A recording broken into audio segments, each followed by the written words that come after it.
नमस्कार दोस्तों, स्वागत है आप सबका आपके परफेक्ट एडवाइज़र के इस चैनल पे। आपकी जो क्वेरीज़ हैं वो मुझे फिर से एक दफ़ा आपके पास खींच के ले आई। और दोस्तों, मैं आपको इस चीज़ को एश्योर करता हूँ, एश्योरेंस दिलाना चाहता हूँ कि मुझे आपका प्यार मिलके बहुत खुशी हो रही है तहे दिल से। बहुत सी बहनों ने भी, बहुत सी माताओं ने भी, जो कि इन्वेस्टर भी हैं, कुछ एजेंट्स भी हैं, उन्होंने मुझे तहे दिल से मेरी वीडियोस को लाइक किया, समझा। उन्होंने अपने सवालात जो हैं वो मुझे अपना समझ के अपनी क्वेरीज पूछी।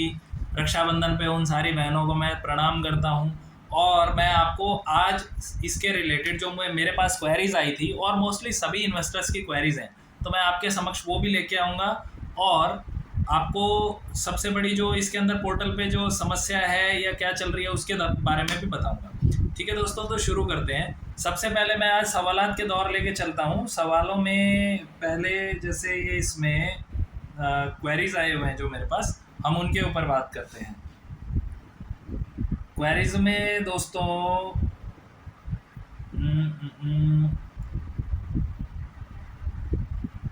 किसी ने पूछा है कि हमने CRCS पोर्टल पे अप्लाई कर दिया, मैच्योरिटी डेट जो थी वो 17/8/2022 की है। ये राजेंद्र गोयल जी का सवाल है और मैच्योरिटी हो चुकी थी उसकी। अप्लाई ऑनलाइन CRCS पे सक्सेसफुली कंप्लीट हुआ था, पर प्रिंट आउट निकल गया, अभी तक कोई पेमेंट नहीं मिला है। तो गोयल साहब देखिए, मैं आपको बताता हूँ कि इसके अंदर पेमेंट जो है वो आपको अभी थोड़ी ना, 45 डेज़ का एक स्टैंडर्ड टाइम है, 45 डेज़ के अंदर आपको मिल जाएगा। इसके अंदर क्या होता है कि आपको जब आप ये पोर्टल मैंने खोल के ही रखा है, देखिए मैं आपको दिखाता हूँ।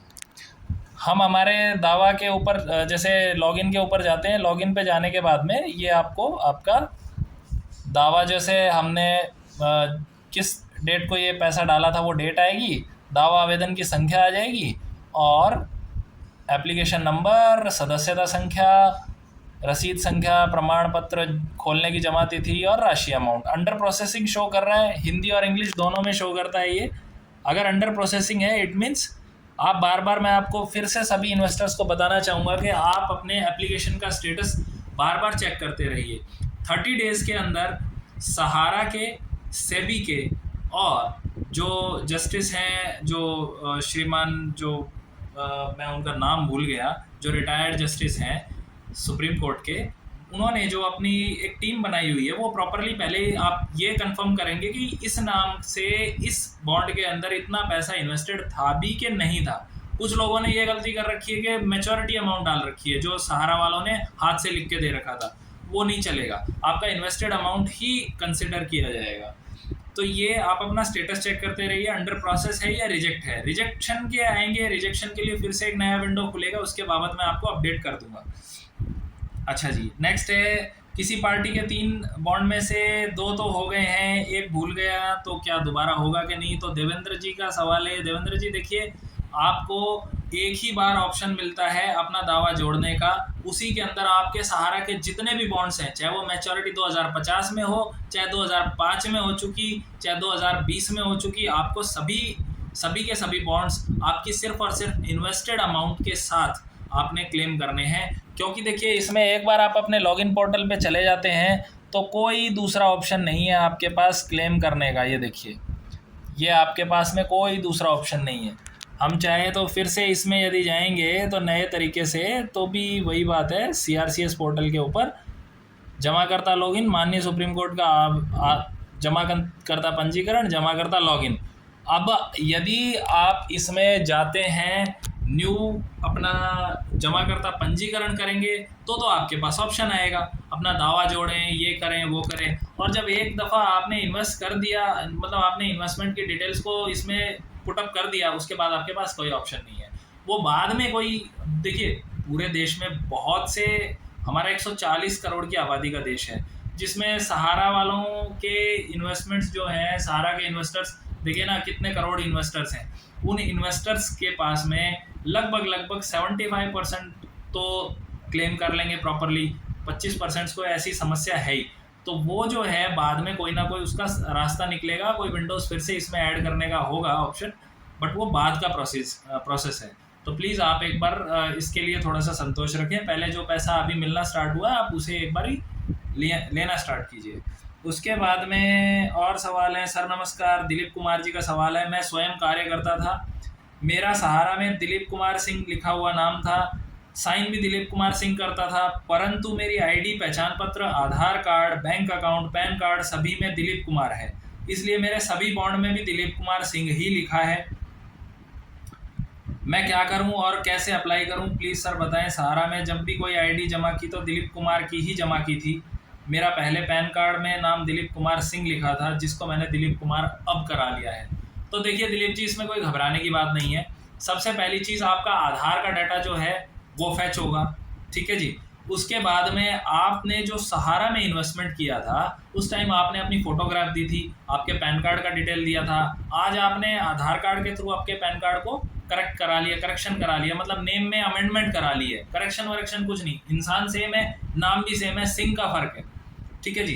तो आप इसको अप्लाई कीजिए बेफिक्र होके, घबराने की कोई ज़रूरत नहीं है। आपका पैसा, आपके बॉन्ड, आपके आधार कार्ड, आपके पैन आईडी के साथ में जो आपने सबमिट किया था इनिशियली, वो और आपकी फ़ोटोग्राफ के साथ में, आपके सिग्नेचर वगैरह के साथ में, आपने जो सहारा में जो साइन किए थे वो वाले सिग्नेचर आप कर दीजिए। एक ही बात है, क्रॉस साइन जो आप करेंगे वो साइन वहाँ पे बाकायदा सहारा के ही लोग बैठे हैं, वो स्क्रूटनाइज करेंगे उसे स्टेप बाय स्टेप। ये जो 30 डेज़ का कूलिंग ऑफ पीरियड है, उसके बाद 15 दिन का पेमेंट प्रोसेसिंग का टाइम है। उस 30 डेज़ में सहारा के ही बंदे बैठेंगे आपकी अप्लाई की हुई एप्लीकेशंस को क्रॉस वेरीफाई करने के लिए कि इस इन्वेस्टर का पैसा यहाँ पे है कि नहीं है। And they are followed by SEBI also, क्योंकि सेबी का ये सवाल था कि भाई ये पैसा लेजिटिमेट इन्वेस्टर्स का है कि नहीं, जायज़ इन्वेस्टर्स का है कि नहीं, ठीक है। तो आप घबराइए नहीं दिलीप जी, बेफिक्र होके कीजिए। फिर हमारी एक बहनें हैं, बहनों में से एक मीना रोहिल जी है, उनके सवाल थे कि मैंने इन्वेस्टर्स के, भैया बताइए 30 लाख रुपए से ज़्यादा जमा करवा रखे हैं और सभी लोग जो है डायरेक्टली मुझे फॉलो कर रहे हैं, बता रहे हैं कि भाई आप ये मेरा पैसा आप दीजिए, जिम्मेदारी आपकी है। तो देखिए मैं आपको मीना जी, मैं आपको दीदी ये बताता हूँ कि आप इन्वेस्टर्स को एश्योर करिए कि आपका ये पैसा ग्रेजुअल बेसिस पे मिलेगा। कोई क्वेरीज हो तो डेफिनेटली उन्हें बताइए, आप मेरा चैनल फॉलो कीजिए, सबको बताइए, फॉरवर्ड कीजिए, लिंक जो है वो इसका वीडियोस का या फॉरवर्ड कर दीजिए। पैसा सभी को मिलेगा, डोंट वरी, धीमे धीमे मिलेगा, लेकिन इन्वेस्टर्स को आप सजग करते रहिएगा कि देखिए आपने जो अप्लाई कर दिया है उस एप्लीकेशन को चेक करते रहिए बार बार, whether it is showing under process और नॉट। रिजेक्टेड है तो उसका बाद में हम देखेंगे, अंडर प्रोसेसिंग है यानी कि आप हर वीक में चेक करते रहिए। 45 डेज तक आपको ये लगा लीजिए ना, 6 सप्ताह, 6 से 6.5 सप्ताह आपको थोड़ा सा सजग रहना पड़ेगा। तो आप क्रॉस वेरीफाई करते रहिए, डोंट वरी, पैसा सबका मिलेगा। अपने इन्वेस्टर्स को आप एश्योर कर दीजिए, मैं आपको एश्योर करता हूँ, क्योंकि मैंने भी देखिए, मैंने रिसेंटली सुप्रीम कोर्ट का, माननीय सुप्रीम कोर्ट का आदेश जो है सबको एक्सप्लेन किया था। पैसा देने की नीयत बिल्कुल है सरकार की। सेबी का जो है रोल अलग था। सेबी का रोल क्यों हो गया था कि सहारा वाला इस पैसे को एज अ सिक्योरिटी रख के और आईपीओ लेके आने वाला था, मार्केट से, शेयर मार्केट से धन जुटाने वाला था, तो इसलिए सेबी ने पैसा टेक ओवर कर लिया था। पीजीएफ का अलग मसला है, इनका अलग मसला था। ये क्रेडिट कोऑपरेटिव सोसाइटी के थ्रू अमित शाह जी और नरेंद्र मोदी जी की पहल पे ये लोगों को पैसा बांट रहे हैं, तो ये एक अलग सब्जेक्ट हो गया। अच्छा जी, अगर आधार कार्ड से लिंक बैंक अकाउंट में, परमानंद प्रसाद जी ने पूछा है कि अगर आधार कार्ड लिंक से बैंक अकाउंट में सहारा रिफंड पोर्टल पर से बैंक टैली नहीं करता तो क्या करना चाहिए। तो देखिए परमानंद जी, पहली चीज़, जो बैंक आपका, आपने आधार नंबर डाला, आपको आधार सीडेड अकाउंट में आपका, देखिए कुछ लोग क्या करते हैं, पास्ट में कोई ना कोई बैंक में खाता रहा होगा और उसे पैसा विड्रॉ करने के बाद आपने बंद कर दिया होगा, मतलब आपने यूज़ करना बंद कर दिया, बैंक से फॉर्म भरवा के आपने प्रॉपरली क्लोजर फॉर्म नहीं भराया होगा। लोग हमारे देश में आज भी इतने भोले हैं, मासूम हैं कि पैसा विड्रॉ करके ज़ीरो बैलेंस करके सोचते हैं कि बस अब मेरा खाता बंद हो गया। नहीं, आपके आधार कार्ड से तो वो जुड़ा ही हुआ है, तो पैसा उसी अकाउंट में जाएगा। अगर आपको चेंज कराना है तो आप NCPI का, पहली चीज़ तो आप उस बैंक में जाके उस अकाउंट को क्लोज करवाइए, पुराने वाला जो भी बैंक था, और जिस अकाउंट में आप चाहते हैं पैसा, वहाँ पे DBT का, NCPI का ये फॉर्म जो है ये सबमिट करिए भर के, और फिर आपका 4 से 5 दिन में आपका फॉर्म जो है वो प्रोसेसिंग होने के बाद में आपका आधार सीडेड अकाउंट जो है वो शो करने लग जाएगा। सो डोंट वरी, ऐसा घबराने की कोई ज़रूरत नहीं है। दूसरी चीज़ फिर अनुज कुमार जी का मैसेज है, सबमिट के बाद मैसेज आ रहा है please complete your Aadhaar details. क्या करें? आधार डिटेल्स के अंदर कुछ नहीं है। आधार आप अपना एक तो देखिए, जिनका 10 साल से पुराना आधार हो गया है तो आधार को एक बारी उसे वो क्या बोलते हैं, आजकल आधार अपडेट का मैसेज चल रहा है ना, आजकल आधार अपडेट करवाना, अपडेशन ज़रूरी है। तो आप सीएससी सेंटर पे जाएं और वहाँ पे जाके अपना 10 साल हो गया है तो आपके आधार को अपडेट का मैसेज आ रहा है तो वो आप अपडेट कराइए। आपके बायोमेट्रिक्स या वो जो भी है, अपडेट करवाने के बाद में फिर वो जहाँ तक है मैसेज नहीं आएगा। यदि फिर भी आ रहा है तो हो सकता है शायद आपका डीबीटी वाले फॉर्म की समस्या होगी, तो national payment corporation of India का वो आप फॉर्म फिल कर दीजिएगा। उसके बाद भगवत विश्वकर्मा जी का मैसेज है, सर डेथ क्लेम का ऑप्शन कब आएगा? देखिए भगवत जी, डेथ क्लेम का ऑप्शन अभी नहीं है। डेथ क्लेम का ऑप्शन जब भी आएगा तो वो मैं आपको डेफिनेटली इसके बारे में आई लेट यू नो। ठीक है सर। अभी धर्मेंद्र कुशवाहा जी ने पूछा है, सहारियन मल्टी में जो ज्वाइनिंग पॉइंट है उसे जमा अमाउंट में ऐड करके लिखना है या नहीं, ऐसे ज़रूर बताइए अगले वीडियो में। देखिए बिल्कुल उसे ऐड करना है, जो ज्वाइनिंग पॉइंट है उसके बारे में, तो इसको आप ऐड करके डाल दीजिए, डोंट वरी। ये पैसा आया, देखिए आपने तो इन्वेस्ट किया ही है ना, तो आपका ओवरऑल जो है अमाउंट उसके अंदर ऐड करके आपने डालना है।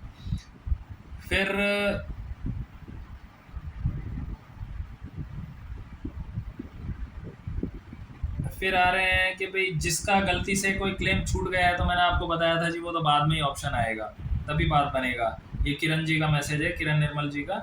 उसके बाद सोनू कुमार जी का कुछ सवाल जैसा ही है कि 86,000 करोड़ रुपए तो मूलधन है, 2 लाख करोड़ का देनदारी है, तो क्या 25,000 करोड़ से क्या होने वाला है बताएं। देखिए सोनू जी, आशावादी निराशावादी होने से बढ़िया है। 25,000 करोड़ तो ये अभी उसमें फंड में पड़ा है। 2,82,000 करोड़ रुपए से ऊपर की संपत्तियां हैं सहारा की, जो कि नीलामी अंडर प्रोसेस चल रही है। कुल देनदारी 86,000 करोड़ रुपए इनसे है, और जो सहारा हाउसिंग है और सहारा रियल एस्टेट बॉन्ड्स हैं उनकी अलग से है, यानी कि कुल 1,12,000 या मतलब आप 1,15,000 के अंदर अंदर की है सब लोगों की देनदारी। तो संपत्तियां वगैरह सब कुड़क करवाएंगे, नीलाम करवाएंगे, वो पैसा आपका सबका आराम से मिल जाएगा, ये ऐसी कोई घबराने वाली बात नहीं है। इसके बाद सरकार ने 12 साल क्यों लगाए? धरना प्रदर्शन नहीं होता है तो, या इलेक्शन का टाइम नहीं होता तो शायद ही ये पैसे मिलते। देखिए कुछ हद तक मैं आपकी बात से सहमत हूँ श्याम जी, क्योंकि कुछ ना कुछ पॉलिटिकल तो स्वार्थ सबको उल्लू सीधा करना होता है। परंतु हाँ ये ज़रूर था कि इन्वेस्टर्स की जो धरना प्रदर्शन है इसका बिल्कुल असर पड़ा है। पहले सबने एप्लीकेशन भर भर के सहकारिता मंत्रालय में भेजे थे, उसके बाद अक्षय ऊर्जा, अटल अक्षय ऊर्जा भवन थे उसमें, फिर उसके बाद में लोगों ने वहाँ जंतर मंतर पे धरना प्रदर्शन किया, अटल अक्षय ऊर्जा भवन के सामने प्रदर्शन किया, इन्वेस्टर्स ने भी और इनके ब्रांच मैनेजर्स ने भी और जो ये आपके एजेंट्स हैं इन लोगों ने भी। उसका तो असर, एक्शन का रिएक्शन तो होता ही है, लेकिन अल्टीमेटली क्या है कि ये पैसा देखिए मिलना स्टार्ट हुआ है। 12 साल तो लगे हैं सर, लेकिन पीजीएफ का तो उससे भी पहले का मसला अटका हुआ है लोगों का। देखिए किसी ना किसी तरह से पर्पस सर्व होना चाहिए, हम तो ये मानते हैं। चलो ये इनके कान पे जूं तो रहेंगी, पहले कांग्रेस के सरकार के समय में ये पैसा सेबी ने टेक ओवर किया था, चाहते तो वो उस टाइम पे इनिशिएटिव ले सकते थे, बट उनका माइंड क्लिक नहीं किया इस चीज़ को लेके। ठीक है सर, तो let's hope for the best. उसके बाद कुछ लोगों का है, सर मेरा बॉन्ड बच गया, पोर्टल में लिंक कराना, अब उसके लिए क्या करें? वही देखिए केशव जी, ये तो समय आने पे ही होगा, जो मैंने आपको बताया पहले भी इस वीडियो में बता चुका हूँ। अच्छा, इसके बाद है क्या भारत सरकार शेष अपनी जेब से पेमेंट करेगी? शैलेंद्र जैन जी का मैसेज है कि सहारा के मालिक ने तो बोल दिया मेरे पास एक 3 BHK का मकान है और विदेशी बैंकों का काफ़ी कर्ज है। देखिए विदेशी बैंकों का कर्ज वर्ज वो सब इन्होंने दिखा रखा, 2,82,000 करोड़ रुपए की संपत्ति है इनकी। एमबी वैली के ऊपर कुछ कर्जा था, और कुछ इन्होंने जो एयरलाइंस वगैरह जो एक टाइम पे खोली थी एक बार, ये अपनी फोर्स इंडिया और इन सब के लिए, लेकिन 2,82,000 से वो पर्पज़ जो है सर्व हो जाएगा। सकल संपत्तियां, सकल देनदारी 1,12,000 करोड़ रुपए ही है। ठीक है जी। इसके बाद मेरी मैच्योरिटी 70,000 के करीब है, क्या पैन कार्ड देना होगा? मनोज यादव जी का मैसेज है। देखिए मनोज जी, 70,000 रुपए की मैच्योरिटी पे ना जाइए। आपने इन्वेस्ट क्या किया था वो देखिए। आपने इन्वेस्ट अगर 15, 20, 30, 49,000 भी किया था तो भी आपको पैन नहीं देना होगा। मैं आपको बताता हूँ, पैन कार्ड का ऑप्शन साइट ऑटोमेटिकली मांग लेती है। आपको कुछ भी देने करने की ज़रूरत नहीं है। आप जब भी मांगने जाएँ तो अपना पैन कार्ड साथ लेने जाएँ जब आप क्लेम करने जाएँ तो। और आपको सीधा सीधा जब आप जो आप अपने क्लेम की डिटेल डालेंगे उसमें आपको अपनी इन्वेस्टेड अमाउंट डालनी है, मैच्योरिटी अमाउंट नहीं डालनी। और मैच्योरिटी अमाउंट के अलावा इन्वेस्टेड अमाउंट के साथ में वो अपने आप ही आपसे पैन नंबर मांग लेगा अगर वो 50,000 या उससे ज़्यादा बनती है, लिमिट एक्सीड होती है तो। फिर उसके बाद दिनेश जी का मैसेज है, सर मेरे दोनों बॉन्ड्स गुम हो गए, अब क्या करूं, एजेंट फ़ोन नहीं उठा रहा है। डोंट वरी, आप नियर बाई आपकी सहारा की ब्रांच जाइए या रीजनल ऑफिस में जाइए। आपके पास बॉन्ड की डिटेल होगी या वहाँ पे उनके पास रिकॉर्ड होगा तो वो आपको एक डुप्लीकेट बॉन्ड इशू कर देंगे और ऑन बेसिस ऑफ दैट आप उसको फिर से क्लेम कर सकते हैं। या आपके पास कोई जेरॉक्स कॉपी पड़ी हो तो आप वो, या रिसिप्ट पड़ी हो तो वो आप ले जाके उनको बोल सकते हैं कि मेरे पास एक्नॉलेजमेंट है या मेरे पास बॉन्ड की जेरॉक्स है, आप प्लीज़ मुझे दूसरा बॉन्ड इशू करके दीजिए, गुम गया है। कोई एफिडेविट चाहिए तो वो आप उनको बनवा दीजिएगा, नो इश्यूज़। ठीक है सर। तो वीडियो काफ़ी लंबा हो गया, सवालात तो बहुत थे लेकिन ये मुख्य कुछ सवाल थे। तो मित्रों आप ये सजग रहें और ये अपनी इन्वेस्टमेंट जो अमाउंट है और डिटेल्स हैं इनको लेके आप बिल्कुल निश्चिंत रहिए, आपका पैसा ज़रूर मिलेगा। मैं आपको सहारा के रिफंड पोर्टल का जो प्रोसेस है वो एक बार फिर से बता देता हूँ। सबसे पहले आपको जमाकर्ता लॉगिन पे जाना है। पहले तो आपने यूज़र आईडी पासवर्ड बना लेना है, उसके बाद जमाकर्ता लॉगिन पे जाएंगे। फिर आपको 4 सोसाइटीज़ में से, इन चारों सोसाइटीज़ में से Sahara credit cooperative society limited, Saharayn universal multipurpose और हमारा इंडिया क्रेडिट और फिर ये स्टार्स मल्टीपर्पज़, इन चारों में से आपको एक जो है वो बना लेना। इनमें से अपनी कंपनी सिलेक्ट करनी है। वो सिलेक्ट करने के बाद आपको सर्टिफिकेट नंबर और आपका अकाउंट नंबर, आपकी रिसिप्ट नंबर, जो जो डिटेल्स उसमें दे रखी हैं मांग रहे हैं वो सब्सिक्वेंटली आप डालते जाइए। अमाउंट डाल दीजिए जो आपने इन्वेस्ट किया था और जो आपने जिस दिन को वो अमाउंट इन्वेस्ट किया था वो डेट सिलेक्ट कर लीजिए और उसको सबमिट कर दीजिए। स्कैन करके आपका बॉन्ड का डिटेल, स्कैन की लिमिट जो है वो 200 KB की है फाइल की, वो आप बॉन्ड को उसमें अपलोड कर दीजिए। फिर दावा जोड़ना है तो ठीक, नहीं जोड़ना तो आप क्लेम प्रपत्र जनरेट कर लीजिए। जनरेट करने के बाद प्रिंट आउट आ जाएगा, उस पर आपने फ़ोटो चिपकाना है, क्रॉस साइन करना है, लास्ट में नीचे एक जगह साइन करना है और जिस शहर में आप बैठ के वो फॉर्म साइन कर रहे हैं वो शहर का नाम नीचे लिख देना है। आपको डिक्लेरेशन वगैरह वो सब आएंगी, वो बाय डिफ़ॉल्ट है, डोंट वरी, उसमें कोई ऐसी कोई दिक्कत नहीं है। लोग डरा रहे हैं, बहका रहे हैं लोगों को, उनमें ना जाएं। और फिर उसको आप वापस से अपलोड करके, स्कैन करके और सबमिट कर दीजिए। वो आपका एक्नॉलेजमेंट का नंबर आ जाएगा, उस एक्नॉलेजमेंट नंबर को लिख लीजिए या वो आपकी आईडी पे परमानेंटली स्टोर हो गया और उसका प्रिंट आउट लेके आप एक्नॉलेजमेंट नंबर का वो अपने पास स्टेपल करके रख लीजिए उसी दावा फॉर्म के साथ जिसमें आपने फ़ोटो लगा के स्कैन करके अपलोड किया था। तो ये पैसा आपको फिर उसके 45 दिनों के अंदर अंदर आपको ये पैसा आ जाएगा। 30 दिन उसको क्रॉस वेरीफाई किया जाएगा सहारा और सेबी की तरफ से और आने वाले 15 दिनों में उसको रिफंड का प्रोसेस जो है वो निपटाया जाएगा। ठीक है दोस्तों, वीडियो अच्छी लगे तो प्लीज़ प्लीज़ प्लीज़ इसको शेयर, सब्सक्राइब और कमेंट ज़रूर कीजिएगा, लाइक कीजिएगा और शेयर ज़रूर कीजिएगा। आप जैसे भाईबंद हैं जो इन्वेस्टर्स, उनको या एजेंट्स हैं या CSC सेंटर वाले हैं, सभी भाइयों से मेरी रिक्वेस्ट है कि अगर आप लोगों को कोई भी क्वेरीज हो तो डायरेक्टली मुझे पूछ सकते हैं। मैं पर्सनली 12 घंटों के अंदर, मोस्टली मैं 12 घंटे भी नहीं होने देता, लेकिन उनको रिप्लाई अवश्य करता हूँ। तो मित्रों बने रहिए, आपसे बात करके बहुत खुशी मिलती है। नमस्कार।